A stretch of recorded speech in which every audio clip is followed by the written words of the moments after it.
penso que o Dr. Albino Lúcio dispensa apresentações, pelo menos na parte que ele é mais conhecido, na parte cívica, na parte da justiça.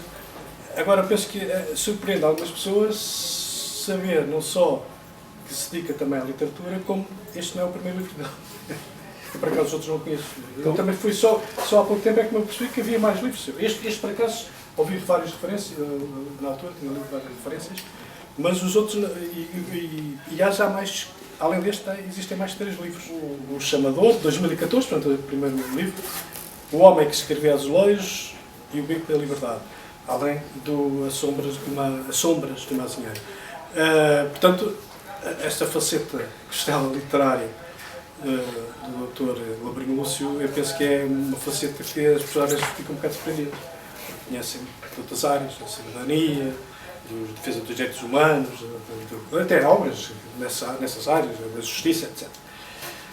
E este livro também tem um outro aspecto interessante, que foi escrito durante o confinamento. Portanto, penso que o confinamento produziu de facto coisas bastante interessantes, e este foi um desses casos. Este livro já foi lançado em fevereiro de 2022.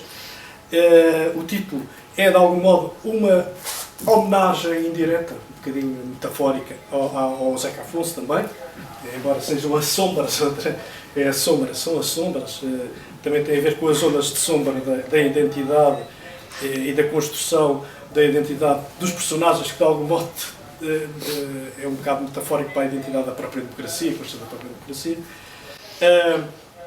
E a obra vai-nos remeter para um período antes e depois do 25 de Abril, em que vamos percorrendo 45 anos antes, mais ou menos 45 anos depois dessa data, através de dois personagens principais, a mais, não é? Há ali que aparece aqui um leque de personagens bastante curiosos, mas há 2 principais, que é o pai, João Aurélio, figura que vem da oposição, ligada à oposição, mas que, há aqui este é o aspecto para mim mais marcante deste livro, é que um dia como o 25 de Abril acaba, para alguém que esperava esse dia há 45 anos, acaba por ser um dia de tragédia, e marcado pela tragédia.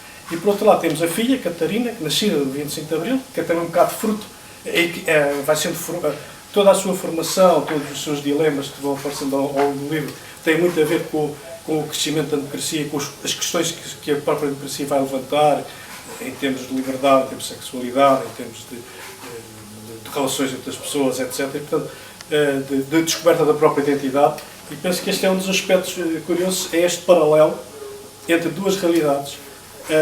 Por um lado, o facto de alguém que deseja muito o 25 de Abril acaba por, se calhar, quase odiar o 25 de Abril, porque é o dia em que morre, nasce a filha, mas morre a mãe, e portanto há este problema, há esta questão que é abordada ao longo do livro. E, portanto, estas 2 figuras vão ser separadas por essa tragédia pessoal, que é a morte também da Catarina, portanto a filha chama-se Catarina. Há aqui uma referência indireta também à Catarina Eufémia, que ela detesta esse nome, mas também tem a ver com isso. E, portanto, durante o facto de ela nascer durante o parto também, que acaba por falecer no dia 25 de Abril, faz aqui esta contradição entre estes 2 personagens. Que, aliás, o pai recusa-se, afasta praticamente a filha, não quer ter, quase que culpa a filha pela morte da mãe, que ele gostava muito, etc. E, portanto, ela é criada por uns tios. Portanto, este paradoxo é, de algum modo, também um dos lados mais originais do romance. Portanto, ao longo do romance vamos acompanhar 2 momentos diferentes da narração. Por um lado, temos o João Aurélio, que vai, ao longo da sua narração, recorda também muitas das lutas do Alentejo passado, da sua própria família, histórias de família. Por outro lado, também procura, essa recordação do passado é uma forma também de manter viva a memória, a própria ex-mulher, Maria Antónia, a esposa.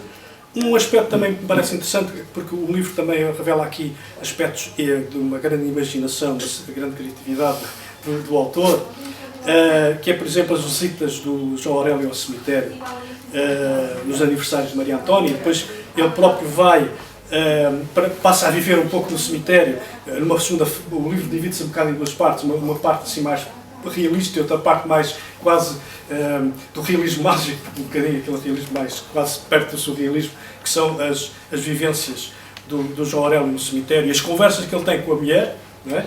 No túmulo, e ele, aliás, arranja um pretexto que é para tomar conta de um jazigo dos senhores dos alcaides, não é? E ao mesmo tempo também encontra aí o túmulo e, portanto, começa a conversar também e a recordar a sua infância de uma antiga empregada da casa, que era a Georgina. Portanto, há aqui tudo imbuído num certo realismo mágico, esta parte da obra. Portanto, são muitas as personagens deste romance que acabam por percorrer estes 90 anos de história, ou antes, 45 anos, mais ou menos 45 anos depois da democracia, em que encontramos muitos aspectos metafóricos ligados às contradições desta própria história, destes próprios momentos.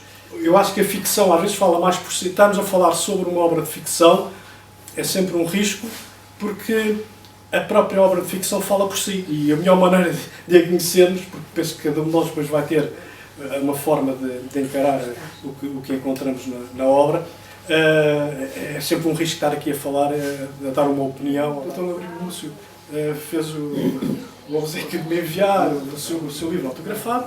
Eu li o livro, achei o livro bastante interessante e propus, porque é que isso não faz um lançamento do livro lá em Torres Vedras, e propus várias hipóteses. Tentar contactar a Biblioteca Municipal, tentar contactar a Câmara, ou então uma coisa mais informal, aqui com o meu amigo Zé Salgado, que eu sei que ele faz aqui um trabalho de bastante mérito, de promover. Muita gente tem vindo aqui, quer autores de Torres, mas também autores a nível nacional, e por várias hipóteses. Este era o mais informal de todos, como nós estamos aqui, e o Dr. Lúcio preferiu. Então, vamos apostar nessa da Livraria União, que aliás também tem aqui uns aspectos curiosos. Esta livraria, porque estamos a falar nisso, é uma livraria já bastante antiga. Com a intervenção do Dr. Venerando Matos, já sabem como foi que vim aqui parar, e portanto o agradecimento a ele resulta exatamente daquilo que ele acabou de vos apresentar. Mas quero agradecer também ao responsável pela Papelaria União, e realmente esta relação com o Sr. Salgado é alguma coisa que fica muito na minha memória, porque sendo uma pessoa que eu nunca tinha visto, falou comigo no primeiro momento como se fôssemos amigos há algum tempo. Estivéssemos aqui a tratar da tal reunião informal, que justamente por ser informal é que vale a pena nós irmos cultivando e mantendo. É verdade que o Dr. Venerando Matos disse que nós somos um país pequeno, mas também aqui não está, no país está nas pessoas, e portanto desde que as pessoas sejam grandes num país pequeno, serve apenas para mais facilmente as fazer encontrar umas para os outros. Eu relativamente já agora, ainda um pouco antes do livro, eu vou-vos falar rapidamente, mas ainda um pouco antes disso, tendo em conta o tipo de relação que se veio a reencontrar e a restabelecer entre o Dr. Venerando Matos como filho de Venerando Matos, colega, camarada, companheiro do meu sogro, Eurico Serra, essa relação tem uma pequeníssima história que eu há pouco referi aqui, mas já agora deixem-me também contar-vos. É que o meu sogro, entre outras coisas, tinha uma casa onde habitava em Coimbra, esta onde se conheceram, e onde fazia reuniões clandestinas da oposição, ele ligado militarmente ao Partido Comunista, mas com muitas pessoas que, não sendo elas membros do Partido Comunista, eram claramente oposicionistas e que, na altura, como sabem, desenvolviam a sua ação mesmo militante, ainda que não fossem identificados diretamente com o Partido Comunista, apesar que o Partido Comunista, porque era a única organização de terreno e de ação concreta. O que é que acontecia? Eu vivia numa casa de estudantes em Coimbra, também tinha as minhas militâncias, as possíveis, aquelas que eu era capaz de ter, mas que eram inequívocas, e portanto também andei a apanhar tareia, também apanhava uma tareia, o cotidiano das manifestações de rua, etc. Mas na minha casa havia um grupo de alentejanos, uns 6, 7, que tinham, como eu disse há pouco, duas características. Uma, eram claramente oposicionistas, e aí estávamos identificados. Outra, eram claramente ricos, e aí distinguíamos muito. Eu deles. E o que é que acontecia? Eu sabia que praticamente todas as noites jantávamos em casa, lá fazíamos as nossas proclamações políticas ao jantar, mas depois eles saíam e iam ter encontros já de natureza mais clandestina, onde eu gostava muito de ir com eles. Só não podia porque, sendo eles ricos, passavam primeiro pelo restaurante onde iam comer marisco. Eu aí não chegava. Quer dizer, eu devo dizer que, para mim, eu tive mais facilidade em militar na oposição do que em comer marisco, antes do 25 de Abril. E, portanto, depois eles iam para a tal reunião clandestina. Ora, essa reunião clandestina Era numa casa onde eles diziam que estavam lá todos e que havia uma menina pequenina que sentava ao colo deles e que andava por ali. Eu hoje fico muito feliz por não ter tido dinheiro suficiente para poder ir, porque ninguém casa com a menina pequenina que teve ao colo quando era. E, portanto, um dia mais tarde, eu encontrei a Maria João, casamos e aqui está. Fui eu que fiquei com ela ao colo, definitivamente, visto que os meus colegas resolviam a questão da mudança de regime, foram à sua vida e trataram dela de maneira diferente daquela que, no fundo, permitiu que eu tivesse uma linha de continuidade ao longo de todo este tempo. Portanto, como calculo, fiquei muito feliz quando o Dr. Miranda Matos diz que gostava muito que tivéssemos aqui uma reunião, pudesse ser uma reunião informal, na qual nós podemos conversar das nossas coisas, sem estarmos com a solenidade própria das grandes apresentações, visto mais uma vez as grandes apresentações também estão mais nas pessoas que estão do que propriamente no número das pessoas, muitas vezes por razões puramente formais, também se sentem obrigadas a comparecer, o que evidentemente não é o caso. Portanto, o meu muito obrigado ao responsável direto pelo funcionamento aqui deste espaço, muito obrigado ao Dr. Fernando Matos e muito obrigado a todas vós e todos vós por estarem aqui comigo. Depois um outro aspecto ainda, que tem a ver com um agradecimento pessoal dirigido ao Dr. Fernando Matos. Não há nada melhor para quem escreve um romance que é dar-se conta de que quem o leu diz dele aquilo que a pessoa que o escreveu gostaria que fosse dele. E, portanto, aquilo que eu posso dizer, eu não sei se há a formação literária ou não, como acabou de dizer, mas se não há, parece que há, porque a leitura é exatamente aquela leitura que eu gostava que se fizesse pelo livro que escrevi. Evidentemente que há outras dimensões possíveis, mas não cabiam aqui no caso, e eu disse falar-vos um bocadinho sem exclamação. Muito obrigado por isso também, muito obrigado pela maneira como leu o livro, muito obrigado pela forma afetuosa como o apresentou, só tenho que lhe agradecer imenso. Depois dizer-vos isto, explicar um pouco por que razão é que eu escrevo ficção. E há dois momentos muito lá atrás na minha vida que talvez sejam a grande razão de ser de eu, agora no fim de velho, escrever ficção.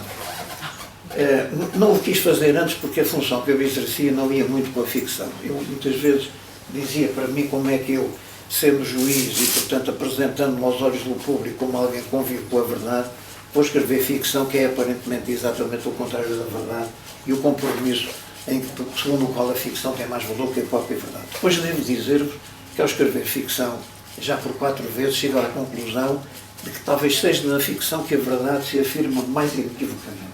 Porque na ficção todo o compromisso com a verdade é fundamental. Se eu tenho uma personagem que é uma prostituta, eu tenho que saber o que é uma prostituta.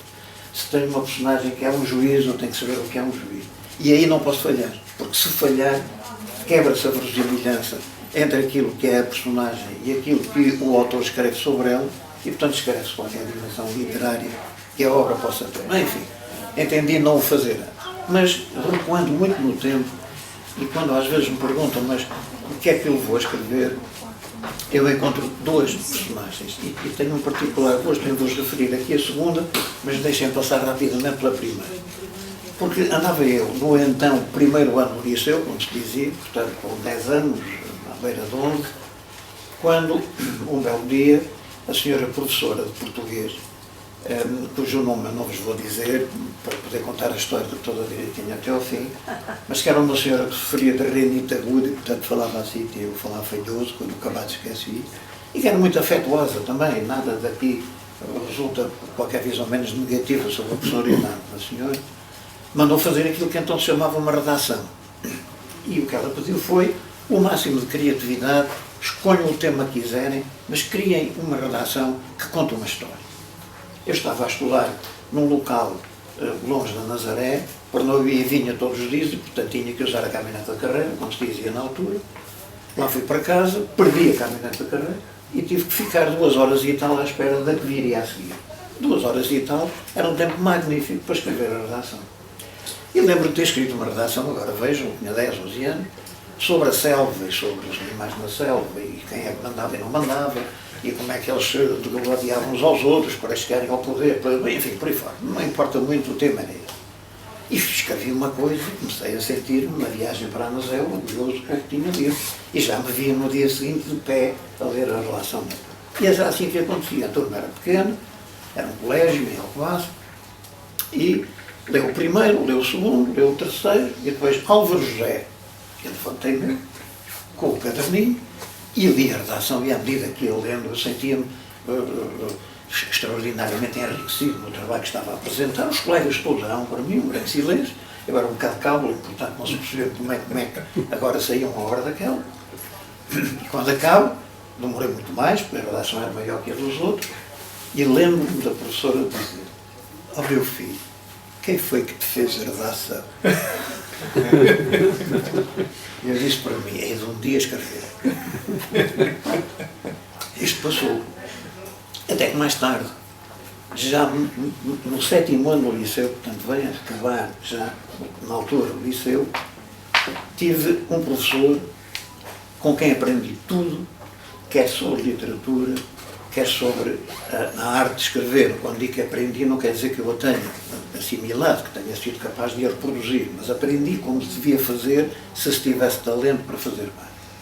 De tal maneira que esse professor gostava de tal maneira de mim, eu gostava de tal maneira dele, identificava-me de tal maneira que eu passei verdadeiramente, a partir dessa altura, a ter um gosto profundo pela literatura e pela literatura de ficção. E ele dizia muitas vezes: ó Álvaro José, vai dar hoje a aula ao 5º ano, porque tu sabes melhor ensinar a divisão das orações do que eu. Eu vou ensinar a divisão das orações ao 5º ano. Quem era esse professor? Ele já nos deixou, como eu presumo que a primeira professora também, de certeza, ela era já uma pessoa de alguma idade. Quem era esse professor? Tinha um nome, que eu julgo que é claramente conhecido, chamava-se Jaime Umbelino. E foi Jaime Umbelino que me despertou, porque ele falava da literatura como se a literatura fosse, e depois Natália Correia veio dizer isso, uma coisa para comer, não só a poesia, mas a literatura em si. Ele tinha aquela voz, quem me conhecia um bocadinho sibilado, ele falava assim, e quando eu falava, começava a empolgar-se com aquilo, e era dificílimo as pessoas não se empolgarem também com isso. E, portanto, eu hoje digo que os meus romances não prestam, devo-os à primeira professora. Mas se são bons, a qualidade deve ser toda ela transportada para o professor Jaime Umbelino, a quem eu aqui presto uma homenagem. Já agora dizendo à família, que eu já o conheço, ele era daqui, foi aqui que viveu grande parte da sua vida. Ainda há livros dele aí, há uma casa dele dedicada também à Casa da Cultura que ele deixou, e foi nas Caldas da Rainha que ele foi no professor. Bom, e então agora porquê escrever e porquê? Bem, escrever, não vos vou dizer porquê, eu acho que quando nos perguntam, é uma pergunta muito recorrente, que se faz a quem escreve, eu acho que só há uma resposta absolutamente verdadeira. E eu não me importo nada de dar essa resposta. Portanto, quando pergunto porquê é que você escreve, a resposta verdadeiramente verdadeira, passa a redundância, é esta: não sei. Não sei. A partir daqui, a ficção ajuda-nos a encontrar imensas respostas possíveis. Eu tenho uma minha que me serve, com a qual convivo bem, e que no fundo é esta: eu gosto imenso de me deslumbrar com a vida e não encontro o melhor veículo formal para me deslumbrar com a vida, que é a ficção, porque no fundo é a última hipótese que eu tenho de reconstituir a própria vida que me deslumbre e, portanto, transformar em ficção aquilo que é a dimensão do meu deslumbramento com a vida. E, pronto, isto é bonito, sabe-me bem, é capaz de criar um bom ambiente e permite não deixar aquela resposta um pouco estranha, que é que não sei porque é que escrevo. E, portanto, ficam com as duas. Com a verdadeira eu não sei, com a ficção é esta. Ora bem, escrevi 3 romances anteriores, não vos vou falar deles, evidentemente, porque não saímos aqui tão depressa. O que é que acontece com este romance? Bem, aquilo que o professor Venerando Matos disse é claramente assim. Como é que eu posso, de certo modo, fechar um pouco alguns dos temas que ele abriu? Antes de mais nada, esta relação estranha de um casal, marido e mulher, militantes comunistas, não eram apenas reviralho, reviralho era outra coisa, que não abrangia toda a área da oposição democrática, mas ambos militantes comunistas, aliás, encontrados, vindos de caminhos completamente diferentes. Ele, o marido João Aurélio, vindo de uma família, assim, de republicanos convictos, depois de gente da Via Claro, e ele dando um passo e militando no Partido Comunista. A mulher Maria Antónia, que ele encontrou quando entrou para o Partido Comunista, era filha do chefe da Guarda Fiscal, que andava a correr atrás do avô, que era o contrabandista da região, e que, além de ser Guarda Fiscal, era um homem claramente comprometido pela ideologia fascista, então, em pleno vigor, quer aqui, quer em Espanha, visto acontece na frente. É este casal que tem 2 sonhos na vida. Serem pais e verem cair o Rio. Ora, acontece que no dia em que a mulher vai dar à luz pela primeira vez, eles pressentem que vai acontecer a queda do Rio. Acontece a queda do Rio e ela morre no parto. Com a morte no parto, ele abandona tudo e vai para a aldeia. Fica uma vaga esperança, que ele ainda diz quando foi do 11 de março, para dar a ideia que ainda havia uma ressonância política ou ideológica nele, mas nem isso. Ele vai para a aldeia e é da aldeia que ele nos conta, na primeira parte, toda a história do país, do interior, até o 25 de Abril, e a partir do 25 de Abril, toda a história do pensamento elaborada por ele no cemitério a falar com os mortos. Quem nasce nos primeiros capítulos não percebem que é uma filha, não se sabe se é filha, mas depois percebes que é filha. Uma filha que vai passar todo o tempo a interrogar-se a ela própria. No fundo, quem sou eu? Não conheço a minha mãe, que morreu, não conheço o meu pai, que desapareceu, vivo aqui com, penso que chamo Catarina, mas ela não tem nada contra a Catarina Fêmea. Aliás, disse, ela tem contra o nome, ela não queria ser Catarina, mas é o tio que lhe diz. Os pais tinham dito que quando nascesse, se fosse rapaz seria Álvaro, se fosse rapariga seria Catarina, e como compreendem, Álvaro não é em homenagem ao autor do livro, tem outro tipo de vinculação na escolha do nome. E portanto, toda ela é dúvida, toda ela é hesitação no sentido de saber quem sou eu, o que é que eu quero ser, como é que eu vou ser, e é todo esse trajeto que ela faz, depois já vos dou 2 ou 3 notas para se perceber isso melhor. Ora bem, há aqui um ponto que é muito claro. É muito difícil aceitar que um homem profundamente vinculado ao Partido Comunista, às lutas de oposição, pelo facto da mulher morrer no dia em que se assiste, que acontece a queda do regime, é muito difícil aceitar, do ponto de vista realista, que este homem abandona tudo e se vai embora, apenas porque vai por uma estratégia puramente utópica de que há de celebrar a revolução quando mais tarde encontrar a mulher, já depois da morte dele, etc. Então aqui eu socorro-me, peço imensa desculpa, mas estamos aqui numa livraria, deixam-me dizer isso, socorro-me de Humberto Eco, quando ele fala no pacto ficcional, e quando ele diz que na obra de ficção há um momento em que entre o autor e o leitor se estabelece um pacto ficcional. E o pacto ficcional comigo e convosco é este. Nós vamos todos ter um pacto, de acordo com o qual todos aceitamos que este pai e esta filha são as 2 personagens simbólicas do livro. O autor tem com elas uma relação de construção das próprias personagens enquanto simbólico, sendo que todas as outras personagens são perfeitamente realistas. Eu estou convencido que muitas de vós e muitos de vós se identificam e encontram vários deles, uns identificando-se mais, outros identificando-se menos, uns rejeitando, outros aderindo. Inclusive há um informador da PIB, que é um Mendonça, que era o que vivia ao lado de um sogro que se chamava Mendonça e que era informador da PIB, e eu faço aqui um pouco a vingagem póstuma do meu sogro daquilo que ele lhe fez na altura em que ele por lá andava. É uma das personagens poucas que são inspiradas por figuras reais. Portanto, essas não. Essas personagens são as tais relativamente às quais o autor tem que ser profundamente verdadeiro. Porque aí ou é e as personagens são verosímeis, ou não é e o romance não é. Estas outras 2, o João Aurélio e a Catarina, são personagens construídas simbolicamente e, portanto, só aceitando este pacto ficcional, isto é, só o leitor aceitando que é assim, é que as integra como tal.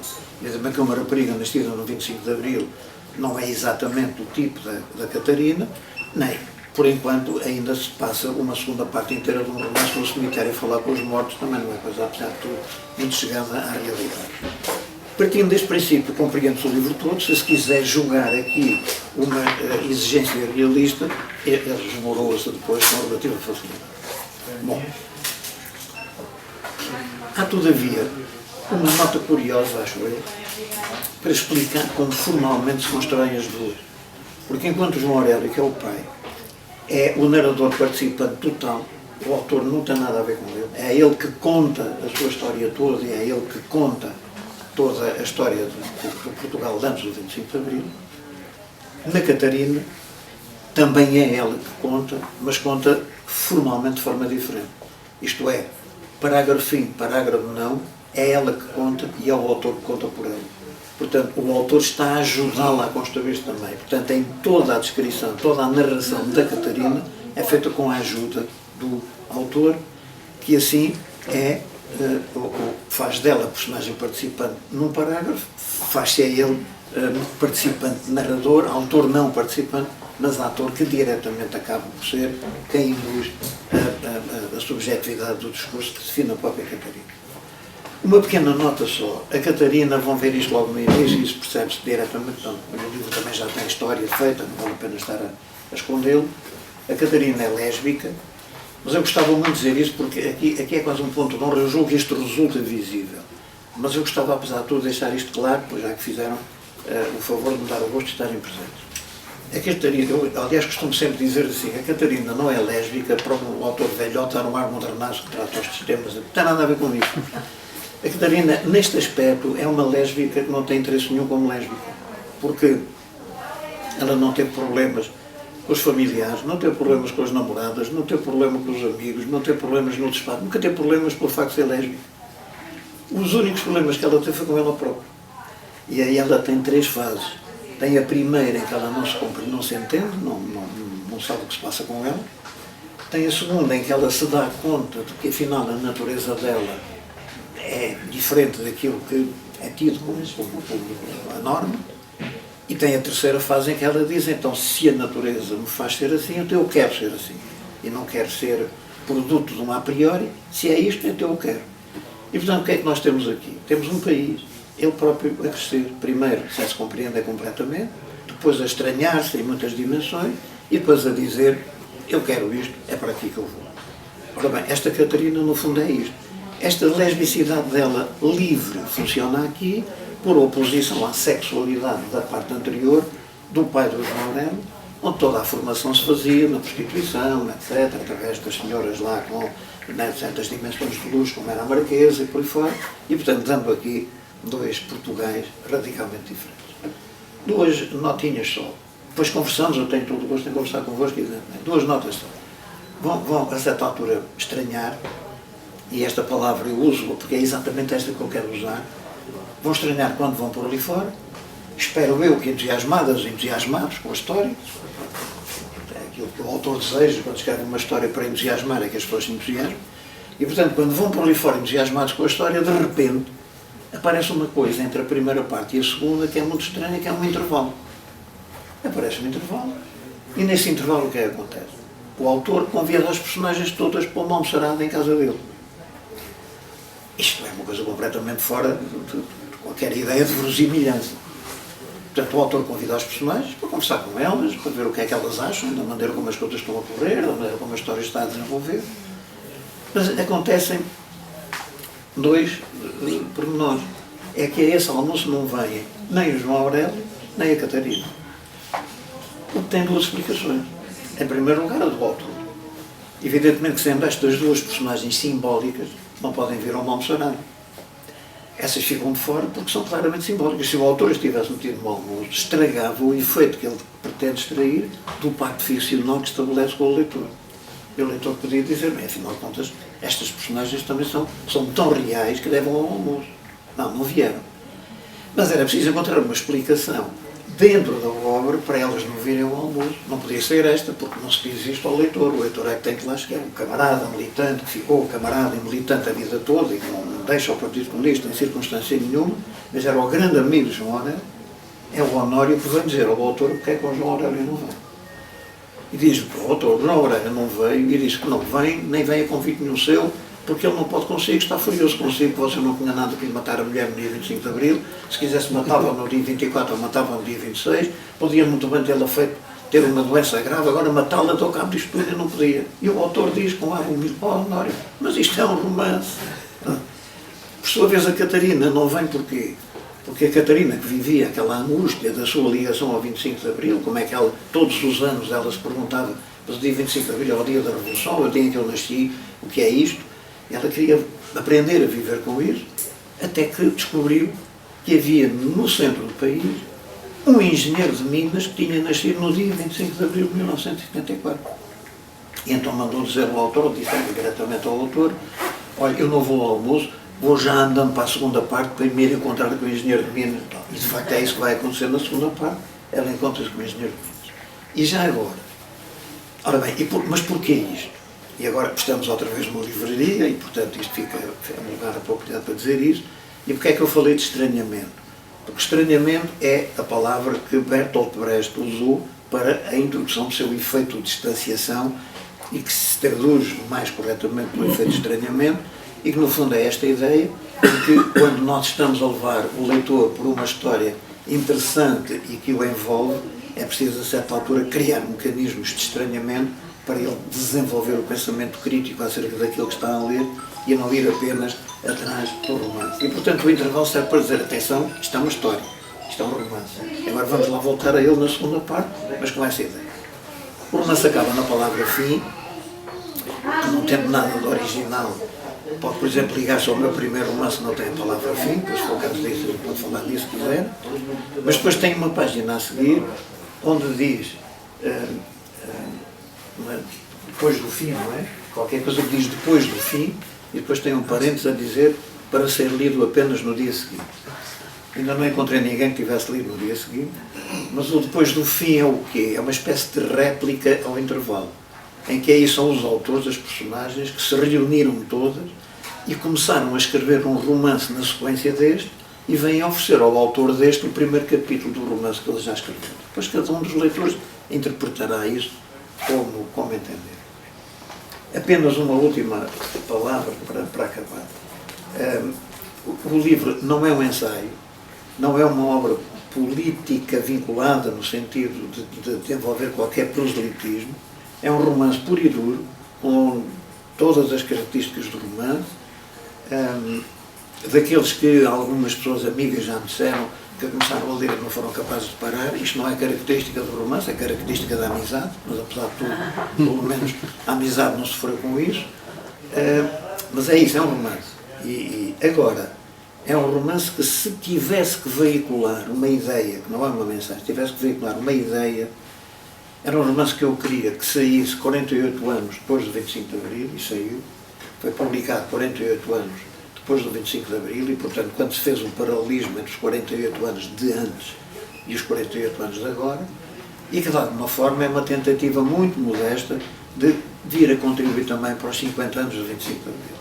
Eu diria que, na escrita deste romance, eu gostava, porque a Catarina muitas vezes se confronta com as celebrações, e o que são as celebrações, e ela não gosta de foguetes e não quer as celebrações. Eu acho que sim, que é preciso celebrar o 25 de Abril, mas se quiserem, e aqui é o único ponto onde eu acrescento uma opinião estritamente pessoal, eu acho que a grande celebração dos 50 anos do 25 de Abril é o nosso compromisso de refletirmos profundamente os 50 anos que vêm agora a seguir. Isto é, não sairmos de cena e, pelo contrário, como cidadãos e como cidadãs, assumimos a responsabilidade de sermos nós a definir os 50 anos que vêm aí e não deixar que outras ditaduras estranhas, muito ligadas a dimensões quase escatológicas, um pouco ao invés, venham a ser elas a dizer o que vai ser o mundo nos próximos 50 anos, sendo nós meros irrelevantes, a sujeitarmos obedientemente àquilo que nos quiserem impor. Se isto tiver mínimo contributo para despertar esse desejo, eu gostava que sim. Só uma ultimíssima nota. Eu não vos vou ler passagens do livro, evidentemente, mas agradeço muito aquilo que fez o Dr. Venerando Matos. Há 2 ou 3 pontos que se sentirem algum incómodo, eu gostava de vos dar nota do que há zonas, não é incómodo pelas palavras usadas. Eu não tenho nada contra, os romances anteriores têm 3 ou 4 vernáculos ali pesados. Aqui há apenas uma passagem pouco significativa. Agora, há algumas passagens pesadas porque são aquelas. É que duas uma, ou nós tratamos, ou se não tratamos com o peso que elas têm, nós podemos tratar. E que tem a ver com o envelhecimento, que aqui também é protagonizado pelo João Aurélio. E o envelhecimento surge aqui um pouco também como tentativa de levar o leitor a pensar: isto acontece, como é que nós vivemos com isto, mas como é que nós somos capazes de ainda transmitir uma mensagem de recuperação para lá do envelhecimento. Isto é, o que é que nós podemos construir como utopias novas e pelas quais vale a pena lutar. Ora bem, a parte do envelhecimento é pesada. Quando o João Aurélio fala com ele próprio, quando ele junta solidão, loucura e a morte, quando ele faz uma ligação entre estas três palavras, e a maneira como ele faz isto na primeira parte e depois como volta a tomá-las na segunda, e sobretudo com um momento que é talvez aquele mais inesperado do livro, mas que marca muito, pode ser a interioridade do pensamento de quem vive esse envelhecimento, que é quando ele recorda a última vez que esteve com o Honório, quando o Honório foi à aldeia visitá-lo. Aliás, já agora deixem-me dizer-vos que quando o Honório o foi visitar, ainda na esperança de o trazer junto da filha, ou na esperança de o reabilitar para a Revolução, o Honório chega lá e desata a fazer o discurso normal de quem continua militantemente e tal, e ele o João Horário, e tal, pá, Honório, pá, deixa-te disso, pá, agora, deixa-te lá, pá, eu agora tenho umas coisas, que eu não para nada e tal, mas o Honório continua, e a essa altura o Honório pergunta, João, tens ouvido falar das parcerias público-privadas? Ele diz, tenho, pá, sim, tenho ouvido sempre, mas eu não quero saber disso, pá. Sabes qual é a parceria público-privada mais antiga do mundo? Não, pá, é a corrupção, pá. A corrupção, sim, pá, a corrupção. Há um privado que tem dinheiro, que corrompe um público, para o público lhe dar aquilo que ele quer. Ora, o público corrompido fica com o dinheiro. Vai a seguir, corrompe então, torna-se privado. Tornando-se privado, corrompe outro público e tal. E ele dizia, pronto, e este tipo continua nisto. Dizia o João Arana, continua nisto, não, as coisas, está bem. Mas eles lá o João Arana vai-se embora, eles lá se despedem. E há um momento, esse momento mais duro, mais pesado, em que o João Aurélio diz, João Aurélio, o Honório foi-se embora, eu nunca mais o vejo e não lhe fiz a pergunta fundamental que eu tinha para lhe fazer. Honório, já me mejaste na cama. E isto que é assim, é, porventura, aquele momento em que o velho diz, epá, isto agora é outra coisa. Ora bem, eu acho que isto é importante para nós compreendermos que há aqui também uma transmutação. As coisas têm o seu caminho, têm o seu campo, têm o seu destino. Ele tem a grande utopia, que é ir viver o comunismo com a Maria Antónia do outro lado. E aqui depois eu não vos digo muito mais para não vos dizer exatamente como é o fim, mas ele, por exemplo, fala com a Georgina, que era a empregada lá de casa, que está morta, e fala com a Georgina, ele tem dúvidas se a Georgina era analfabeta ou se teria no máximo a terceira classe, fala com a Georgina, pergunta-lhe como é que é, acreditas em Deus, não acreditas e tal, a Georgina dá-lhe uma resposta mais difícil, ele diz, Georgina, parece que tu andas a ler o Nietzsche e o Schopenhauer. E a Georgina diz, e o Bertrand Russell, e diz, o quê? Mas o que é isto agora? Mas o que é que se passa aí? Então sabes lá o que é isto aqui? Então isto aqui é a sabedoria universal. Aqui o acesso, a cultura, isto não é como vocês aí, é para uns, aqui é a sabedoria universal. E ele diz, tu achas que isso é que é Deus? Pois é capaz de ser, é capaz de ser. E ele, à medida que vai falando com os mortos, ele vai percebendo que isto do outro lado. Tanto que ele diz, a certa altura, ele não tem o Honório, ele diz, se o Honório viesse, eu já estou a vê-lo a fazer risquinhos no chão, à sombra da azinheira, e eu dizia, Honório, sabes, aquilo lá é que é mesmo o comunismo, pá. Sabes porquê, pá? Porque aquilo lá é o comunismo sem partido. E depois explica-lhe, que é para não haver leituras erradas, depois explica-lhe uma coisa que nós estamos todos de acordo, é que quando nós temos um ideal, criamos uma organização para o defender. E muitas vezes ficamos comprometidos na defesa da organização, às vezes pondo em causa alguma dimensão do próprio ideal. Ele liberta completamente isso e diz, aquilo lá é que é, talvez isso explique depois a última sombra da azinheira, mas eu essa não vos digo qual é. Fico à espera de que lá cheguem com aquilo que eu desejava muito que fosse de vossa graça. Muito obrigado.